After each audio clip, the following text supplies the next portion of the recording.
What is going on, ladies and gentlemen?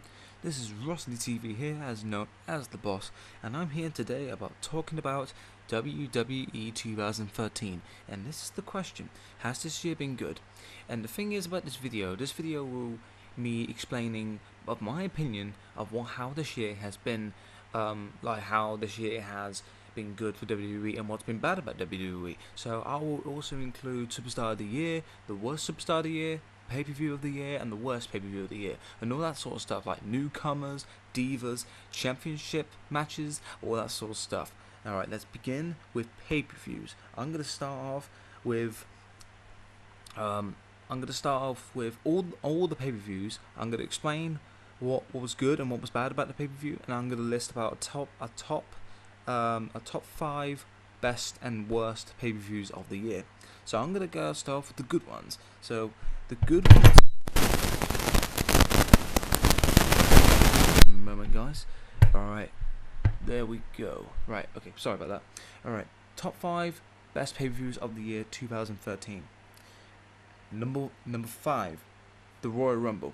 Now, a lot of people are gonna give me a lot of shit, but the good thing about the Royal Rumble is that it may have been the most predictable event of the year, but think about it. The Royal Rumble was intense. That's what the Royal Rumble is always about. It's all about, it wasn't unpredictable because I know who was going to win, and that was Cena.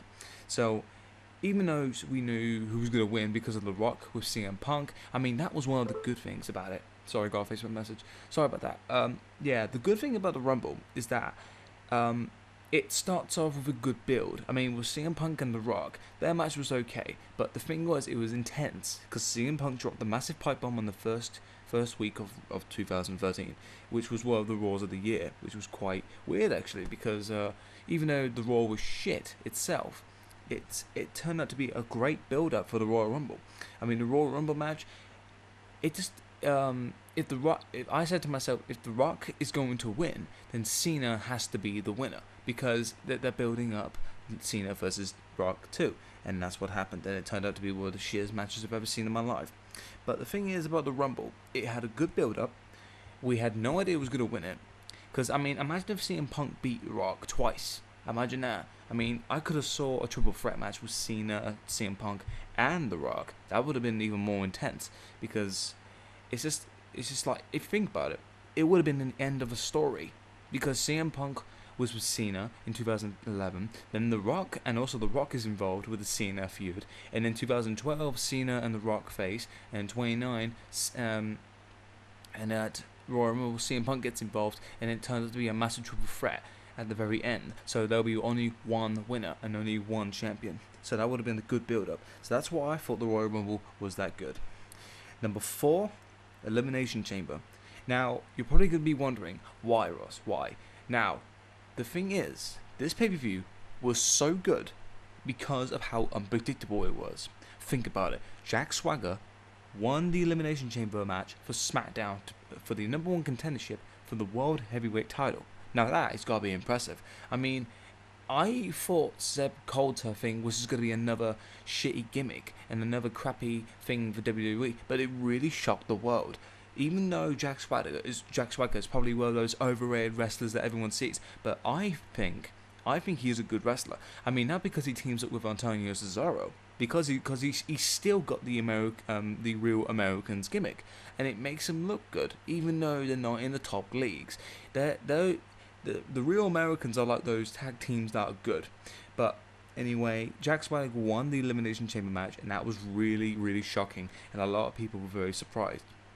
The other good thing about it was the Shield. They defeated the babyface group, which was Sheamus, Ryback, and John Cena, and everyone was really, really surprised, because I thought Cena, Sheamus, and Ryback were going to pick up the victory, and then Shield will get their revenge at WrestleMania. But no, they both Elimination Chamber and both Elimination Chamber and WrestleMania 29 gained victory success for the Shield, and the Shield have possibly been the rookies of the year, definitely by far.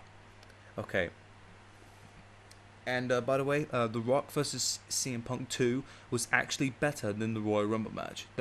I actually, because CM Punk kicked out of two finishing maneuvers, the People's Elbow and the Rock Bottom, I thought CM Punk would have had a chance of retaining and getting the triple threat match, like I said earlier about the Royal Rumble, with Cena, The Rock, and CM Punk. So that could have been interesting. Okay, number 3, Payback. Now, Payback wasn't that good, but the thing that was good about Payback was the match between Chris Jericho and CM Punk. CM Punk and Chris Jericho's match was quite well built. Chris Jericho lost against won his feud with Fandango at Extreme Rules, and then moves on to Paul Heyman on a segment on Raw. So he goes ahead and wants CM Punk for a match, because CM Punk faced The Undertaker at WrestleMania 29. That was a really great match. And then CM Punk went off for a bit, for like 2 months, like 2 to 3 months or so, and then comes back in Chicago in his hometown. This is CM Punk, by the way. Comes back to his hometown in Chicago in Payback and picks up the victory, making it 3-0 to their really good, really classic matches. I mean, their first match was at WrestleMania 28 for the WWE title. It was also another WWE title match at Extreme Rules 2012, and Chicago. Sorry about that. And in Chicago at Payback, and that was a really good match. So CM Punk has picked up 3 victories over that. So yeah, that was really good. And what was the other match at Payback? Wait a minute. It was. Yeah, I think that was it. Yeah. Because of the massive comeback of CM Punk, that was a good match. All right. Number 2, Money in the Bank. Oh my fucking god, this pay-per-view was absolutely amazing. This pay-per-view was possibly one of the best pay-per-views of the year by far. It's not the first, but it's definitely one of the best. RVD's return, the Money in the Bank match with SmackDown, that was incredible. It was unpredictable.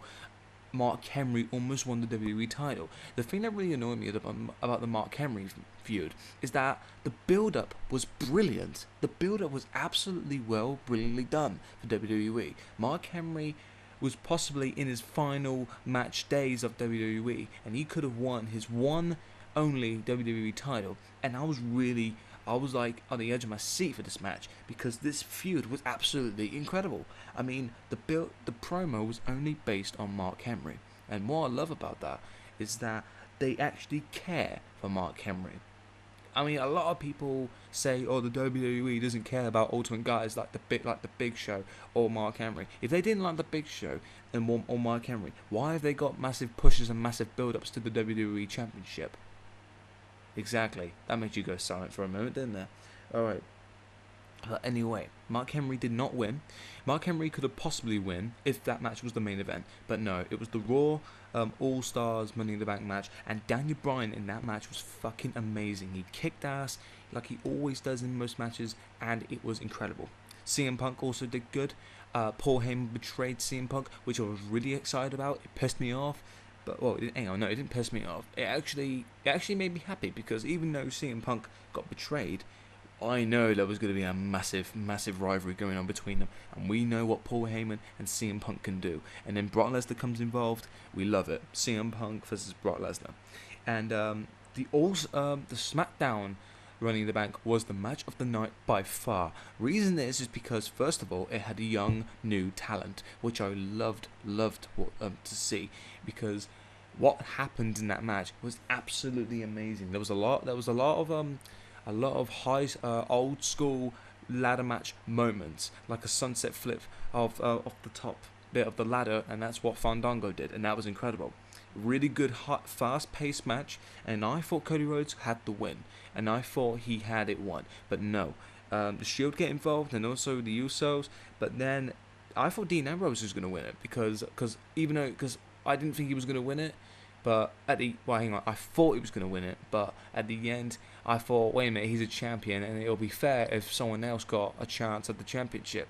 So Damien Sandow comes out in the middle of fucking nowhere, betrays Cody Rhodes, and then he picks up the victory. And it was very unpredictable and brilliantly scripted from the WWE, so I've got to have a round of applause for that.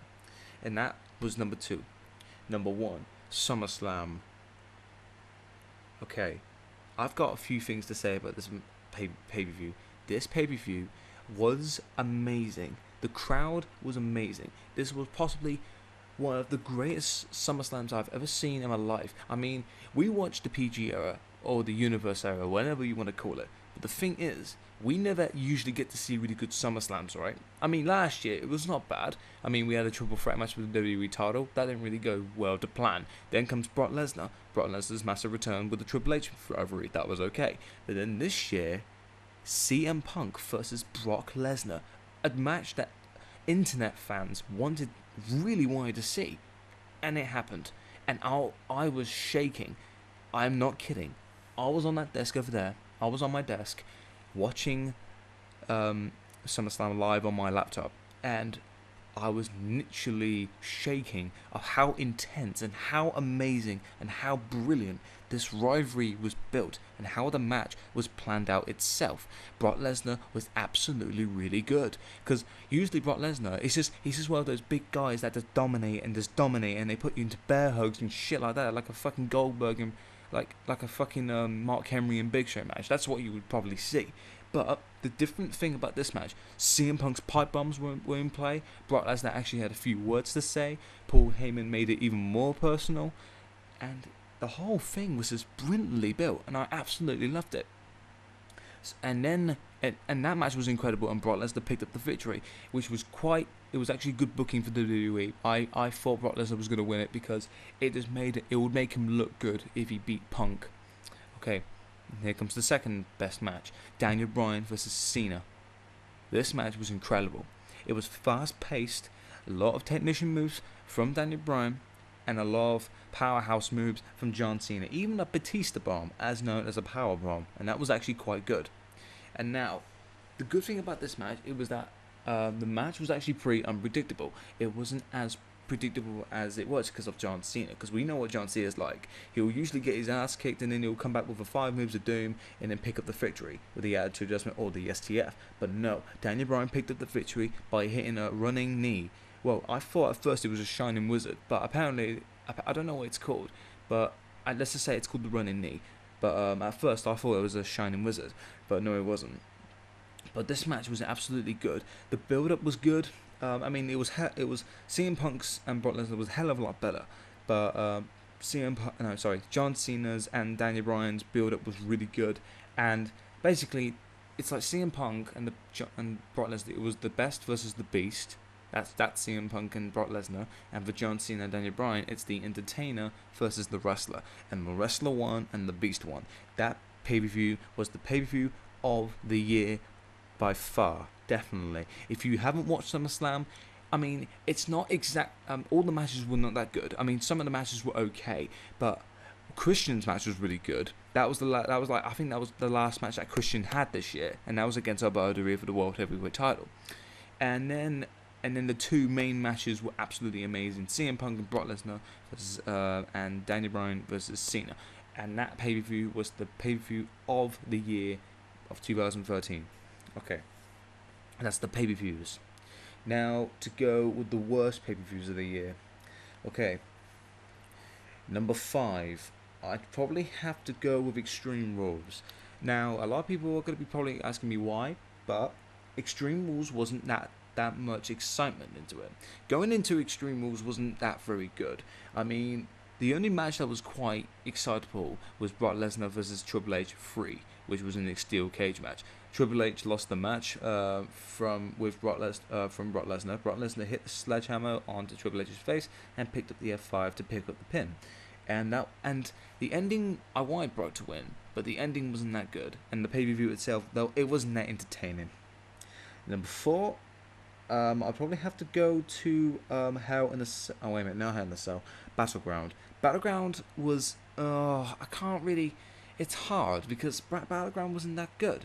I mean, the matches that were, there was only one match that was good, and that was Roman Reigns and Seth Rollins, as known as The Shield, versus Goldust and Cody Rhodes. And the rivalry between that was really well built up. It was personal, because it included Dusty Rhodes in it, because, I mean, it's true. The WWE treats the Rhodes like shit, and that has always been true ever since day one. Ever since day one, Dusty Rhodes has always been treated like shit. I mean, well, not Dusty Rhodes, the Rhodes family nowadays. I mean, Dusty Rhodes is a Hall of Famer. He is a legend, a massive charismatic character, but he's incredible. He's back in the day, he was incredible. But when you look at talent, like Goldust was pretty well built up back in the Attitude Era, or the Aggressive Era, what you want to call it. And then comes Cody Rhodes, a brilliant young new talent who comes in and just gets treated like shit, and it pisses everyone off, including myself. And it's really annoying because great wrestlers, I mean, when you look at guys like Dolph Ziggler, he wins the Money in the Bank, and then we wait for ages, and then he wins the World Heavyweight title, and then just loses it after an injury. That pissed us off. But yeah, unfortunately, these things happen. So there was only one good match at Battleground. Number 3, I probably have to go. Oh, that's a hard one actually. For the third worst pay-per-view, I'd probably have to go with oh god, sorry about this, because I've got a list here, you see, and I've been thinking about the pay-per-views altogether. Let's just say the Royal Rumble. Yeah, the Royal Rumble. I know the Royal Rumble was in my best top 5, but it's also included in my worst because, like I said in the comments of why it was good, it's because of how predictable the pay-per-view was. Because as soon as Cena won the Royal Rumble match, it annoyed a lot of fans. It annoyed me personally because I knew it was going to be another massive piss take of a once in a lifetime event, because The Rock was in the main event against CM Punk. And speaking of the main event of the Royal Rumble, why was the WWE Championship the main event of the Royal Rumble? That actually really confused me, because I know it was the massive Rock's return to the WWE, but come on, WWE. The Royal Rumble has always been a traditional main event to the Royal Rumble event. Why change it? I mean, it's not a really big deal, but to me, it kind of is, because it has always been like that. And then The Rock wins the WWE title, which was, it wasn't that good booking, because the match wasn't, well, the match was okay, but the ending was crap, because the Shield got involved, and I was like, oh no, this is it. CM Punk wins, and I'm like, oh yeah, because I actually thought that the pay-per-view was going to end, but then I looked at the time, I was like, oh crap, we've got another 5 minutes, and then Vince McMahon comes out, and restarts the match. Rock hits the spinebuster and hits the famous people's elbow from The Rock, picks up the pin. 1, 2, 3. New WWE champion. Sorry, pardon me. And then the Raw after he makes the new WWE title. Well, he didn't make it, but the new title, it's alright. But anyway, obviously you know what the new title looks like. So basically, the Royal Rumble was too predictable. So that's probably why it's one of the top 5 worst. Number 2, Hell in a Cell. Now, this pay-per-view was not that good. The pay-per-view was not good. CM Punk and Paul Heyman's rivalry was like, at the start, it was brilliant. It was like all the way to the top, brilliantly done, and then suddenly it started to go down, to get worse and worse and worse. Basically, this match was absolutely shite. Ryback versus CM Punk, Hell in a Cell 2. Now, this match was absolutely crap. It wasn't that interesting. It was better than last year's, definitely by far, but the match itself was not interesting. The match was not exactly good. It wasn't that good to actually watch. It wasn't those sort of matches that CM Punk would work well in, because CM Punk doesn't really work with big lads very well. Even though he's had great matches with Cena, he's had great matches with Brock. He has a great match with Brock Lesnar. But a guy like Ryback, I know. But the thing is, Ryback is not that good, and the whole storyline was not that good whatsoever. It was meant to be a 2-on-1 handicap match, because Paul Heyman was on top of the cell being a pussy. So, and John Cena winning the World Heavyweight title. Now, I'm not going to say it's a bad thing. I'm going to say what's good and what's bad. The good thing about John Cena winning the World Heavyweight title is that whoever wins it off John Cena, they're going to look good. If it was going to be someone like Damien Sandow, who when he cashed in, unfortunately did not win, he would have got a huge momentum push to the next pay-per-view. So he would defend the title, obviously against John Cena or against Alberto Del Rio. And if he did, even if Damien Sandow did win it and did defend it against John Cena and win it cleanly or in a dirty way, like a roll-up pin or something like that, that would have been really interesting, because Damien Sandow is one of those entertaining heel characters that everyone would just hate, but it's just so good in a way. But yeah, yet again, the whole pay-per-view really sucked. And the bad thing was that it was just too predictable, because John Cena just came back and then just wins, and then, yeah, you know what. Number 1, Survivor Series. Sorry, I hit myself in the head with my notebook. The reason why this pay-per-view really sucked is that it sucks because the build-up to Big Show's WWE title match with Randy Orton was absolutely brilliant. Like I said with Mark Henry's, the whole build-up was really built, really well built, and then the match is really shit. Because Randy Orton himself always talks in interviews about big guys when he wrestles with them.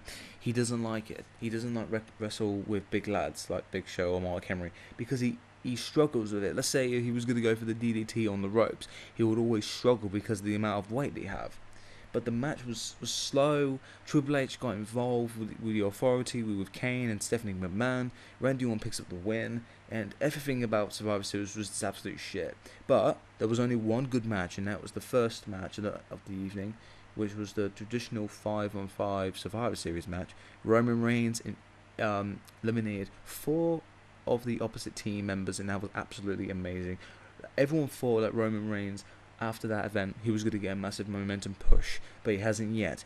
But like I said in my Survivor Series review video, Roman Reigns is definitely the future because of the generations of The Rock, the Rikishis, the Usos, all that sort of shit. But you know what I mean. So that's number 1 worst pay-per-view of the year. Now I'm gonna be talking about the worst superstar of the year, and the worst superstars of the year, the best superstar of the year, the diva of the year, and the rookie of the year. So basically like newcomers, including tag teams. Okay, the worst superstar would probably have to be Triple H. Now, I know people are going to be talking to me and saying, why Triple H? But the thing is, Triple H has been in absolute shite matches. Think about it.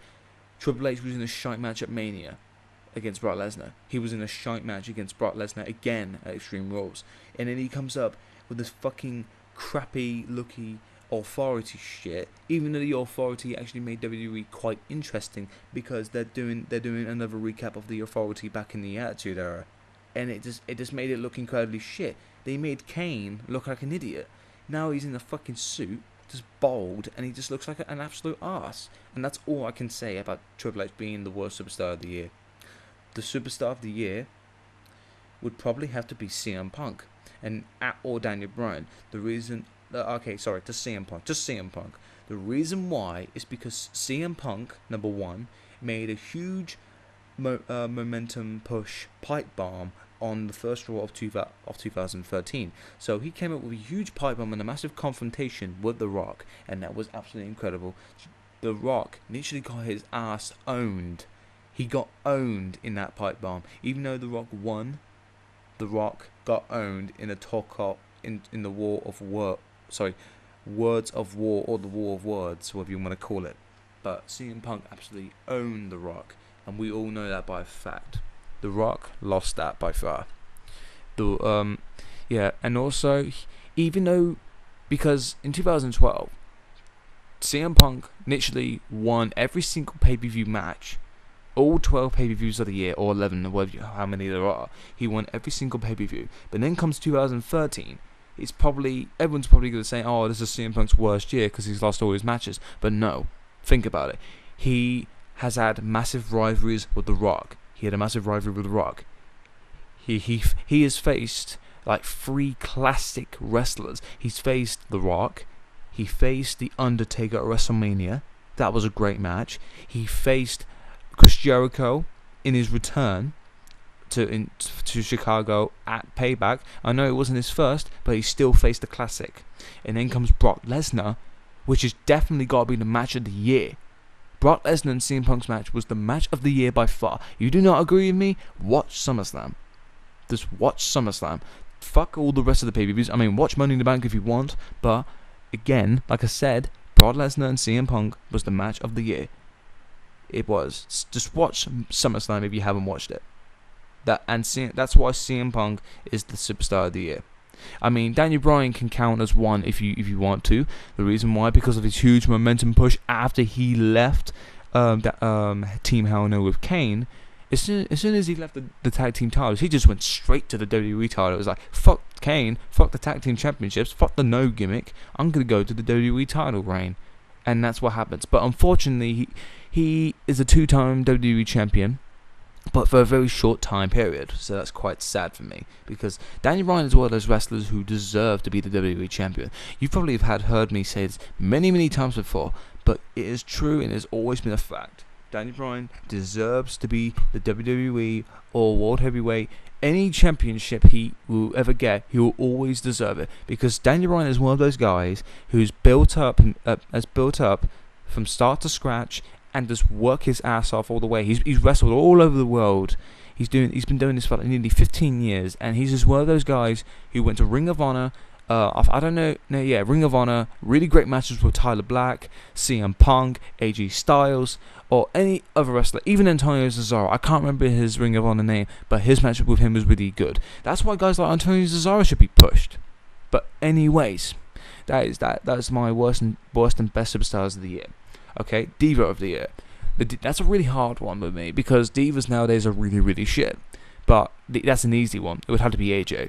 Because AJ has held the Divas title for the whole year now. And the thing with Divas nowadays, they just can't decide who to pick a right champion.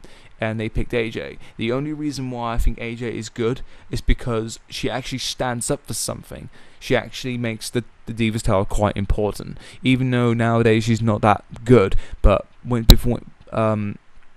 she did that promo, the pipe bomb onto the Total Divas cast, she was right, and I actually applaud her.